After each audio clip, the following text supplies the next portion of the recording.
You lose a lot of your energy, dear Aries, when you focus on everybody else and everybody else's life. And I feel like you already know this. It's nothing new for you. The reason I'm sharing this in your forecast today is because at the moment there's an energy leak for you.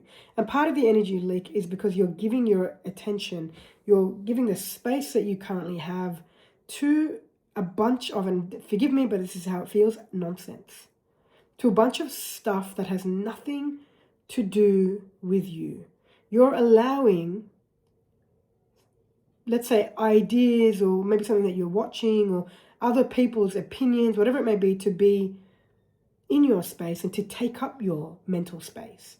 And what this is doing is draining you of the energy that you currently have.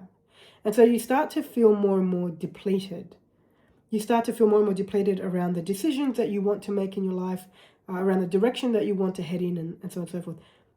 What's most important for the Aries at the moment is removing people, places, events, ideas, anything that is in your space that doesn't belong to you. And that's probably 98% of the stuff in your space. None of it belongs to you.